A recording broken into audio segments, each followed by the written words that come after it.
Hello दोस्तों, आपका स्वागत है मेरे चैनल स्मार्ट माइंड में। आज हम इस वीडियो में rise and fall of Soviet union के बारे में कुछ बातें जानेंगे। आई होप आपको यह वीडियो पसंद आएगी तो like and share and subscribe जरूर करें। मिलते हैं आपको आगे। 25 दिसंबर 1991 की वो रात, जब रशिया ने क्रेमलिन पर सोवियत रेड बैनर के अस्त और रशियन ट्राई कलर के उदय को देखने के लिए हर कोई गवाह बना था। जब करोड़ों लोगों ने क्रिसमस की कैंडल से ज्यादा आज़ादी के दिए जलाए थे। जब दुनिया भर की मीडिया ने एक साथ एक दो नहीं बल्कि पूरे 15 देश बनते देखे थे। इस एक तारीख ने यूएसएसआर हिस्ट्री की किताब में कुछ ऐसे पन्ने जोड़े जिन्हें भुला पाना नामुमकिन है। लेकिन यूएसएसआर यूं ही रातों रात नहीं टूटा। कहते हैं ना, बारिश में वही मकान ढहते हैं जिनमें सालों से दरारें पड़ी हों। तो बस यूएसएसआर का भी यही हाल था। 1985 से लेकर 1991 के बीच हुए इंसिडेंट्स ने यूएसएसआर की जड़ों को कमजोर कर दिया था, जिस कारण 1991 के एक आखिरी झटके ने यूएसएसआर को 15 टुकड़ों में बांट दिया। सबसे पहले आपको ये जानना होगा कि आखिर यूएसएसआर ने कैसे दुनिया में अपना अस्तित्व बनाया, कैसे यूएसएसआर नाम का देश एग्जिस्टेंस में आया। तो बात 1917 की है, जब पूरी दुनिया वर्ल्ड वॉर 1 के लास्ट फेज से गुजर रही थी। At that time October revolution भी अपने चरम पर था। अक्टूबर रिवॉल्यूशन को लोग बोल्शेविक रिवॉल्यूशन के नाम से भी जानते हैं। इस रिवॉल्यूशन को व्लादिमीर लेनिन ने खूब बढ़ चढ़कर लीड किया, जिसमें बोल्शेविक्स ने लेनिन की लीडरशिप में रशियन प्रोविजनल गवर्नमेंट को उखाड़ फेंका। जिसके बाद लेनिन ने 1917 से लेकर 1922 तक अपनी हर मुमकिन कोशिश के साथ सभी सिविल वॉर्स को शांत कराया और लोगों में अपनी एक अलग पहचान बनाई। इस वक्त हर तरफ लेनिन की लीडरशिप की गाथा पूरी दुनिया में गाई जा रही थी।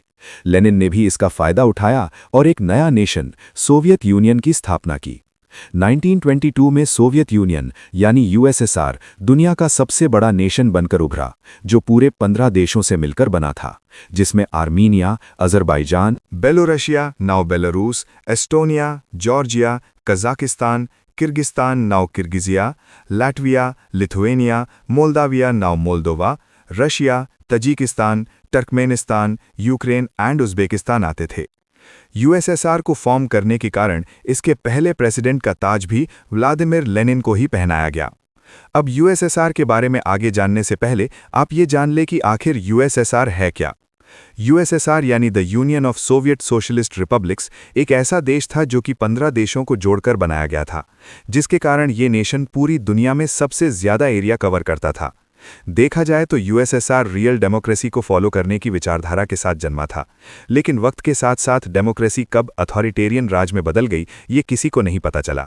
लेनिन का मकसद तो यूएसएसआर के सभी लोगों को एक करना और अपने देश में डेमोक्रेसी लाना था, लेकिन इससे पहले ये इस काम में सफल होते 1924 में इनकी मौत हो गई, जिससे इनका सपना भी इनकी तरह ज्यादा समय तक यूएसएसआर पर राज नहीं कर पाया। लेनिन की मौत के बाद जोसेफ स्टालिन को यूएसएसआर का नया प्रेसिडेंट चुना गया, जिसने डेमोक्रेसी को अथॉरिटेरियन रूल में कन्वर्ट करने में कोई कसर नहीं छोड़ी। स्टालिन के राज में सिंगल पार्टी सिस्टम आया, जहां केवल कम्युनिस्ट पार्टी को ही यूएसएसआर पर राज करने का अधिकार था, यानी पूरे देश में केवल कम्युनिस्ट पार्टी ही रहेगी, कोई अदर पॉलिटिकल पार्टी बनाने का हक किसी को नहीं था। इस सिस्टम के साथ स्टालिन ने रैपिड इंडस्ट्रियलाइजेशन और फोर्स्ड कलेक्टिविज्म को भी बढ़ावा दिया, जिसने इनकी इकोनॉमिक ग्रोथ में बढ़ावा तो दिया, लेकिन इसके कई कॉन्सिक्वेंसेस भी हुए, जिसमें 1930 की फेमाइन को आज भी याद किया जाता है। इस फेमाइन में मिलियंस ऑफ पीपल की जान गई थी। इन सभी का कारण भी स्टालिन ही था, लेकिन उसे लोगों से कोई फर्क नहीं पड़ता था। वैसे आपको बता दें कि स्टालिन इतिहास के सबसे खतरनाक और क्रूर शासकों में से एक था, जो जनता के साथ साथ अपने लोगों को भी brutal and painful death sentence देने से कभी नहीं चूकता था। इसके ही राज में लोगों ने जीते जी नरक भोगा, जिसे इसने गुलाग का नाम दिया था। गुलाग एक ऐसी जगह थी जहां लोगों को जबरदस्ती कैद करके काम करवाया जाता था। स्टालिन के पूरे राज में इस गुलाग में करीब 18 मिलियन लोगों को बंदी बनाया गया था, जिनमें से आधों को मौत और बाकी बचे हुए लोगों को स्टालिन की मौत के बाद उस नरक से राहत मिली। स्टालिन के शासन में यूएसएसआर का एक पत्ता भी इसकी मर्जी के बिना नहीं हिलता था। लोगों में इसका इस कदर डर फैल चुका था कि लोग इसके नाम से भी कांपते थे। खैर, स्टालिन ने अपनी मौत यानी 1953 तक यूएसएसआर पर राज किया। इसकी मौत के बाद कम्युनिस्ट पार्टी से ही कई लोग यूएसएसआर के प्रेसिडेंट बने और सभी ने स्टालिन के लक्ष्य कदम को फॉलो किया। यूएसएसआर में 1985 तक सत्ता में कुछ खास बदलाव देखने को नहीं मिले, लेकिन 1985 में मिखाइल गोर्बाचेव यूएसएसआर के प्रेसिडेंट बने, जिन्होंने न केवल सत्ता के नियम और कानून को बदला बल्कि दुनिया की दो सुपर पावर्स के बीच चल रहे कोल्ड वॉर को भी शांत कराया। हालांकि इस कोल्ड वॉर के शांत होने का नतीजा यूएसएसआर का डिवीजन निकला, लेकिन ऐसा नहीं कि यूएसएसआर केवल गोर्बाचेव के कारण टूटा। इसके अलावा भी कई ऐसे कारण थे जिन्होंने यूएसएसआर की जड़ों को कमजोर कर दिया था। तो चलिए पहले उन कारणों को जानते हैं। कोल्ड वॉर दुनिया की एक ऐसी वॉर थी जिसमें बिना किसी बड़े बम धमाके के दो देश आपस में लड़ रहे थे। ये एक साइकोलॉजिकल और ईगो वॉर थी जिसमें सोशलिस्ट यूएसएसआर और कैपिटलिस्ट अमेरिका के बीच दुनिया में ज्यादा बड़ा दिखने की जंग छिड़ गई थी। दोनों ने ही दुनिया में सुपर पावर्स बनने के लिए हर मुमकिन कोशिश की, जिसमें एट लास्ट अमेरिका जीत गया और यूएसएसआर के कई टुकड़े हो गए। यूएसए की जीत और यूएसएसआर का बिखरना कुछ सालों की बात नहीं थी, बल्कि इस कोल्ड वर्ल्ड को खत्म होने में पूरे 40 से 45 साल लगे। इस कोल्ड वर्ल्ड के चलते दोनों देशों में कई बड़े इतिहास रचे गए जो आज भी याद किए जाते हैं। वैसे इतिहास में रुचि रखने वाले लोग ये सोच रहे होंगे कि जब दोनों देशों ने एक ही पार्टी में रहकर वर्ल्ड वॉर सेकेंड जीती तो आखिर इनमें लड़ाई कैसे हो गई। तो चलिए समझाते हैं। दरअसल वर्ल्ड वॉर सेकेंड के एंड में जब अमेरिका ने जापान के हिरोशिमा और नागासाकी पर एटॉमिक बॉम्ब दागे तो सेकेंड वर्ल्ड वॉर एंड हुआ, जिसके बाद दुनिया में अमेरिका के एटॉमिक बॉम्ब ने ऐसा खौफ जमाया कि लोगों को अमेरिका के नाम से भी डर लगने लगा। लेकिन यूएसएसआर को ये बात अच्छी नहीं लगी। यूएसएसआर पूरे वर्ल्ड वॉर सेकेंड के दौरान लड़ता रहा, लेकिन आखिरी में सारा क्रेडिट अमेरिका ले गया। इसके अलावा दोनों के बीच आइडियोलॉजिकल और पॉलिटिकल राइवलरी ने भी अपने लिए जगह बना ली थी। दोनों ही उस समय दुनिया के सबसे पावरफुल देश थे, जिस कारण कोई भी झुकने के लिए तैयार नहीं था, जिस कारण करीब 40 से 45 साल इन दो बड़े नेशंस के बीच एक ऐसी वॉर हुई जिसकी आंच आज भी अमेरिका और रशिया के बीच देखी जा सकती है। अब एक सवाल यहाँ ये आता है कि जब दोनों के बीच दुश्मनी हो ही गई थी तो वॉर करके इसे खत्म क्यों नहीं किया गया? क्या जरूरत थी इस दुश्मनी को 40 साल तक खींचने की? अब इस सवाल के पीछे भी एक कारण था। दरअसल सेकेंड वर्ल्ड वॉर में पार्टिसिपेट करने के कारण दोनों का पहले ही काफी नुकसान हो चुका था। दोनों देश अपने कई सोल्जर्स, रिसोर्सेज और हिम्मत पहले ही गंवा चुके थे, जिसके कारण एक और वॉर अफोर्ड करना कोई समझदारी का काम नहीं था। ऊपर से इस बार सभी को न्यूक्लियर वेपन्स के खतरे का भी अंदाजा था, तो अगर वॉर होती तो दोनों ही देशों को बड़ा नुकसान होता। दोबारा से कोल्ड वर्ल्ड की बात करते हैं, जिसे जीतने के लिए यूएसएसआर ने अपनी सारी दौलत, सारी शोहरत दांव पर लगा दी। यूएसएसआर ने अपने सारे सरकारी फंड्स अमेरिका को नीचे दिखाने में लगा दिए। सबसे पहले दोनों के बीच स्पेस वॉर हुई, जिसमें यूएसएसआर ने बाजी मार ली। यूएसएसआर ने सबसे पहले फर्स्ट अर्थ सैटेलाइट स्पुतनिक 1 को लॉन्च किया था। साथ ही यूएसएसआर ही वो पहला नेशन था जिसने 1961 में स्पेस में पहली बार इंसान को भेजा था, जिसे आप यूरी गागरिन के नाम से जानते हैं। यही नहीं, स्पेस में पहला एनिमल भेजने वाला देश भी यूएसएसआर ही बना। इसके अलावा सोवियत यूनियन ने world's first intercontinental ballistic missile भी लॉन्च की। यही नहीं, यूएसएसआर ने पूरी दुनिया की कम्युनिस्ट पार्टीज को गैजेट्स और हथियार दिए। साथ ही इन्होंने अपनी मिलिट्री पर भी काफ़ी पैसा खर्च किया। इन्होंने अपनी मिलिट्री को काफ़ी बड़ा किया, जिसमें काफ़ी पैसा लगा। इस दौरान यूएसएसआर ने अपने कई न्यूक्लियर वेपन्स पर भी काम किया। बात केवल यूएसएसआर की नहीं, अमेरिका ने भी इनकी तरह अंधाधुंध पैसा खर्च किया। पर यूएसएसआर बड़ा बनने के चक्कर में बुरी तरह इकोनॉमिकल क्राइसिस के दौर में आ गया, जिससे वहां की जनता को काफी परेशानी का सामना करना पड़ा। यूं कह लीजिए कि यूएसएसआर ने अपनी रोटी तक बेचकर हथियार इकट्ठे कर लिए थे, जिससे जनता में गुस्सा फूटने लगा, जो कि बाद में यूएसएसआर के लिए काफी घातक साबित हुआ। बात चाहे प्याज की हो या पेट्रोल की, जब महंगाई बढ़ती है तो जनता अपने आप ही सड़कों पर आ जाती है। यूएसएसआर ने कोल्ड वॉर के चक्कर में अपने सरकारी खजाने को पूरी तरह खाली कर दिया था। यूएसएसआर ने उस समय अपने लोगों के लिए कुछ नहीं किया, जिससे यहाँ की हालत और खराब होती चली गई। यूएसएसआर की इकोनॉमी साल दर साल घटती ही जा रही थी। कंट्री को काफी भारी लॉस झेलना पड़ रहा था, जिसके मेन रीजंस मिलिट्री पर पानी की तरह पैसा बहाना और स्पेस वॉर में अमेरिका से जंग जीतने के लिए सारा पैसा हवा में उड़ाना आता था। इसके अलावा ईस्टर्न यूरोप और सेंट्रल एशिया में कुछ स्टेट्स ऐसे भी थे जो पूरी तरह से यूएसएसआर पर डिपेंडेंट थी, जिसके कारण यूएसएसआर को इन पर भी पैसा खर्च करना पड़ता था, जिस वजह से इनकी जीडीपी समय के साथ गिरती चली गई। इवन अगर आप इस ग्राफ पर भी नजर डालेंगे तो देखेंगे कि 1985 से पहले यूएसएसआर की जीडीपी लगातार गिरती ही गई। यूएसएसआर बना तो एक डेमोक्रेटिक सोच के साथ था, लेकिन अथॉरिटेरियन रूल में यहाँ के लोगों को अपनी मर्जी से सांस तक लेने की इजाजत नहीं थी। One nation one party policy के चलते करीब 70 साल तक यहाँ कम्युनिस्ट पार्टी ने रूल किया, जिस कारण पार्टी के ही लोगों ने सरकारी खजाने को चुराना शुरू कर दिया। यानी पार्टी के लोगों ने इतने सालों में जमकर करप्शन किया। साथ ही नेपोटिज्म और लैक ऑफ ट्रांसपेरेंसी भी गवर्नमेंट को वीक करता चला गया। इसके अलावा गोर्बाचेव की पॉलिसीज के चलते पार्टी के अपने ही लोगों में लड़ाई होने लगी। पार्टी दो हिस्सों में बंटती नजर आई, जिससे सरकार एक समय पर आकर इतनी वीक हो गई कि अपने बिखरते हुए यूएसएसआर को नहीं संभाल पाई। लोगों में अब नेशनलिज्म की भावना पनपने लगी थी। इसका एक कारण पड़ोसी देश की प्रोग्रेस और ग्रोथ भी था। लोगों ने जब देखा कि यूरोपियन स्टेट्स तो दिन ब दिन प्रॉस्परस होते जा रहे हैं, पर हमारी सरकार हमारे देश को बर्बाद कर रही है, तब यूएसएसआर के लोगों ने भी पीसफुल प्रोटेस्ट शुरू कर दिए। इन प्रोटेस्ट की शुरुआत सबसे पहले बाल्टिक रिपब्लिक्स एस्टोनिया, लाटविया और लिथुआनिया ने की। इसका एक रीजन ये भी था कि वर्ल्ड वॉर II के पहले ये देश आज़ाद थे, लेकिन जब वर्ल्ड वॉर II खत्म हुई तो यूएसएसआर ने इन्हें भी जबरन खुद में शामिल कर लिया। अब इन्हें देखकर बाकी यूएसएसआर स्टेट्स ने भी अपनी फ्रीडम की डिमांड की। लोग अब कम्युनिस्ट पार्टी की तानाशाही से परेशान हो गए थे। हाँ, लेकिन यहाँ अभी भी कुछ एशियन कंट्रीज शांत थीं, क्योंकि वो पूरी तरह से यूएसएसआर पर डिपेंडेंट थीं। पर अब यूएसएसआर की सरकार भी इन सभी प्रोटेस्ट्स को हल्के में लेने लगी थी, और यही इनकी सबसे मौत का कारण बना। बड़ी भूल थी। अब आगे बढ़ने से पहले हम आपको बता दें कि डिसइंटीग्रेशन ऑफ यूएसएसआर केवल कुछ दिनों या महीनों में नहीं हुआ था, बल्कि इसके टूटने के पीछे कई लड़ाइयाँ और कई कहानियां हैं। यूएसएसआर को 15 देशों में बांटने के लिए पहले एक नहीं बल्कि कई लड़ाइयाँ लड़ी गईं। लोगों ने सड़कों पर उतरकर अपनी मांगें रखीं, कई प्रोटेस्ट किए, जिसके कारण पूरे यूएसएसआर में आज़ादी की मांग तेज हो सकी। प्रोटेस्ट को करने के लिए पूरे यूएसएसआर में जगह जगह पर कई ग्रुप्स बने, जिनमें सबसे पहले हेलसिंकी 86 नाम के ग्रुप ने सोवियत सरकार के सामने अपनी आवाज़ उठाई। हेलसिंकी 86 को लैटवियन पोर्ट टाउन में जुलाई 1986 को बनाया गया। ये ग्रुप एक एंटी कम्युनिस्ट ग्रुप था, जिन्होंने यूएसएसआर की सरकार के खिलाफ खुलेआम नारेबाजी की, वो भी एक अच्छी खासी संख्या में। इनके प्रोटेस्ट और कॉन्फिडेंस को देख करके ही पूरे यूएसएसआर में लोगों ने सड़कों पर निकलना शुरू कर दिया। 26 दिसंबर 1986 वो तारीख है जब रीगास कैथीड्रल स्क्वायर पर 300 लैटवियन ने इकट्ठा होकर Soviet Russia out, free Latvia के भर भर के नारे लगाए। लोग अपनी फ्रीडम के लिए इस नारे के साथ लेनिन एवेन्यू की ओर बढ़ने लगे। हालांकि लोगों ने फ्रीडम मार्च को देखते हुए सिक्योरिटी फोर्सेस ने इन्हें रोकने की कोशिश भी की, लेकिन तब तक पूरे रशिया में फ्रीडम की आग इस कदर फैल चुकी थी कि इसे रोक पाना मुश्किल था।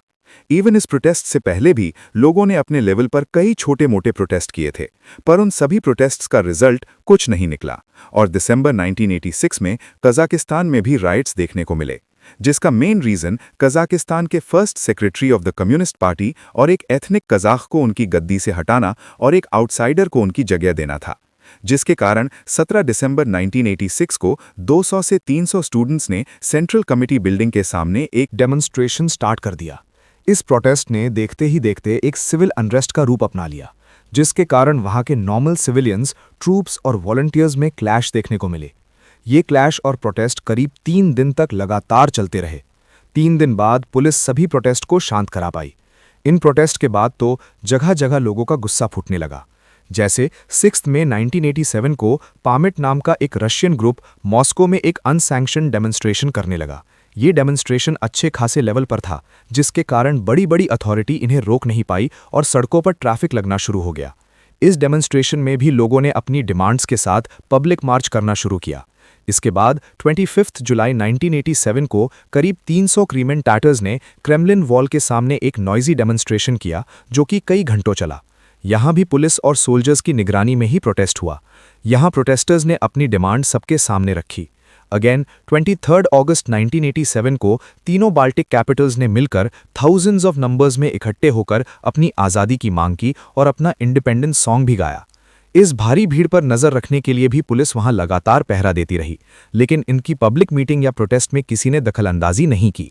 यही नहीं, इस बार लोगों की संख्या इतनी ज्यादा थी कि प्रेस ने भी इस पूरे प्रोटेस्ट को अच्छे से कवर किया। इससे पहले 14 जून 1987 को करीब 5000 लोगों ने एक साथ इकट्ठे होकर अपनी फ्रीडम की मांग की। अब ऐसा नहीं था कि ये सारे मूवमेंट सोवियत गवर्नमेंट को दिख नहीं रहे थे, बस इस बार वो लोगों को हल्के में लेते चले गए। उन्होंने कभी सपने में भी नहीं सोचा था कि ये छोटे छोटे प्रोटेस्ट ही एक दिन उनके देश को टुकड़ों में बांट देंगे। इस प्रोटेस्ट को भी पुलिस के द्वारा ही पूरे टाइम कंट्रोल किया गया, लेकिन यहां भी पुलिस ने किसी को एक शब्द भी नहीं कहा, जिस कारण पूरे बाल्टिक नेशंस ने सोचा कि में और कॉन्फिडेंस आया और लोगों ने बढ़ चढ़कर सभी मूवमेंट को करना शुरू कर दिया। इसके बाद तो कई प्रोटेस्ट हुए। किसी में पुलिस ने चुप्पी मार के लोगों के गुस्से के सामने अपने हथियार डाल दिए, तो कहीं पुलिस सिविलियन से भिड़ गई, लेकिन किसी को भी रोकने का कोई फायदा नहीं हुआ। पहले केवल बाल्टिक नेशंस में, फिर धीरे धीरे करके पूरे यूएसएसआर ने इन प्रोटेस्ट्स को बढ़ावा दिया, जिसका एंड रिजल्ट तो आप जानते ही हैं। दरअसल वर्ल्ड वॉर सेकेंड के बाद जर्मनी को भी 2 पार्ट्स में डिवाइड कर दिया गया था, वो भी एक वॉल खड़ी करके, जिसे आप बर्लिन वॉल के नाम से जानते हैं। जहां एक तरफ तो वेस्ट बर्लिन था, जहां लोग फुल ऑन डेमोक्रेसी, फ्रीडम और एक नॉर्मल जिंदगी को एंजॉय कर रहे थे और खुश थे। वहीं दूसरी ओर ईस्ट जर्मनी था, जहां लोग तानाशाही से परेशान थे। इन दोनों को अपनी सरकार के इशारों पर ही नाचना पड़ता था। इस कारण ईस्ट बर्लिन के लोग वेस्ट बर्लिन में जाने के लिए परेशान होते हैं, लेकिन उन्हें ये करना अलाउड नहीं था। सरकार ने लोगों के माइग्रेशन को रोकने के लिए ही कई बैरिकेड्स, वायर्स, वॉल्स और न जाने कितने कितने जुगाड़ क्यों न लगा दिए, लेकिन लोग तब भी दूसरी साइड जाने के लिए कोई ना कोई जुगाड़ लगा ही लेते। कभी वो दीवार कूदकर दूसरी ओर जाते, तो कभी सीढ़ियां लगाकर। इवन कई लोग तो अपने घरों की विंडो से भी दूसरी ओर कूद जाया करते थे। बस फिर आखिरी में गवर्नमेंट ने वॉल को लेकर बॉर्डर पर स्ट्रिक्ट रेगुलेशंस को ईज डाउन करने का फैसला लिया, लेकिन इससे पहले गवर्नमेंट कुछ करती, लोगों ने खुद ही बर्लिन वॉल को गिरा दिया, जिसने यूएसएसआर स्टेट्स पर काफी प्रभाव डाला। यूएसएसआर सिटीजन्स ने बर्लिन वॉल के गिरने से इतनी इंस्पिरेशन ली कि वो सब भूल भाल कर बस अपनी जिंदगी की मांग करने लगे। फॉल ऑफ बर्लिन वॉल से यूएसएसआर सिटीजन्स को अपनी आज़ादी के चांसेस भी दिखने लगे। उन्हें लगा कि जब जर्मनी के लोग अपनी आज़ादी के लिए लड़ सकते हैं, तो हम क्यों नहीं। 1985 में मिखाइल गोर्बाचेव को यूएसएसआर का प्रेसिडेंट चुना गया। गोर्बाचेव के सोचने और काम करने का तरीका कम्युनिस्ट पार्टी से जरा हटकर था। इन्होंने आते ही सबसे पहले अपनी जनता की भलाई के लिए काम किया। इन्होंने अपने देश की गिरती इकोनॉमी को बढ़ाने के लिए फौरन कुछ स्टेप्स लिए, जो इनकी खुद की पार्टी को पसंद नहीं आए। गोर्बाचेव ने मेनली 2 बड़ी और अनएक्सपेक्टेड पॉलिसीज को इंट्रोड्यूस किया, जिसमें पहली ग्लासनोस्ट और दूसरी पेरेस्ट्रोइका थी। ये दोनों रशियन शब्द हैं, जिनका मतलब ओपननेस और रीस्ट्रक्चरिंग है। अब ग्लासनो यानी ओपननेस के अकॉर्डिंग यूएसएसआर की आम जनता को लिबर्टी प्रोवाइड की गई, जिसके लिए वो सालों से डिमांड कर रहे थे। इस पॉलिसी के अकॉर्डिंग अब वहां की जनता को फ्रीडम ऑफ स्पीच जैसे राइट्स थे। वो अपनी मर्जी से अपनी जिंदगी जी सकते थे। इवन मीडिया को भी कुछ फ्रीडम दी गई। वो अब अपने मन से कुछ भी छाप सकती थी। उस पर सरकार की किसी प्रकार की कोई पाबंदी नहीं लगाई जाएगी। लोगों को अब अपने अकॉर्डिंग अपने रिलीजन को चूज करने और उसे मानने की लिबर्टी थी। इसके अलावा hundreds of former political dissidents को भी जेल से रिहा किया गया। दूसरी पॉलिसी आती है पेरेस्ट्रोइका यानी रीस्ट्रक्चरिंग, जिससे यूएसएसआर का इकोनॉमिक ट्रांसफॉर्मेशन भी हुआ। इसमें लोगों को प्राइवेटाइजेशन का हक था, यानी लोग अपना खुद का बिजनेस और इन्वेस्टमेंट भी कर सकते थे, जो अब तक केवल सरकार के अंडर था। यही नहीं, इसके थ्रू ही फॉरेन इन्वेस्टमेंट होने भी शुरू हुए, जिससे कंट्री की इकोनॉमी को फायदा होता।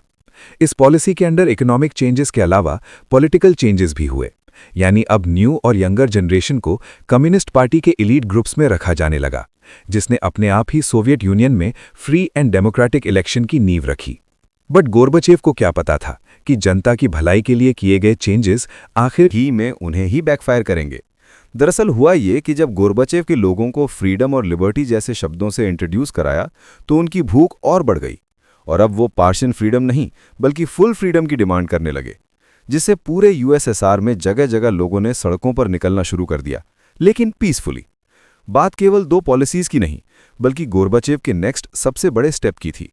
वो ऐसे कि फरवरी 1990 में गोर्बाचेव ने अपनी पार्लियामेंट को बुलाकर यह अनाउंस कर दिया कि अब सिंगल पार्टी सिस्टम का अंत होने जा रहा है। अब हम अपने देश में चुनाव करवाएंगे और जनता अपना लीडर खुद चुनेगी। जिसके बाद सभी यूएसएसआर स्टेट्स में चुनाव हुआ और कम्युनिस्ट पार्टी ने बुरी हार का सामना किया। इस हार के दौरान ही एक ऐसा इंसिडेंट हुआ जिसने यूएसएसआर के जर्जर मकान को एक झटके में गिरा दिया।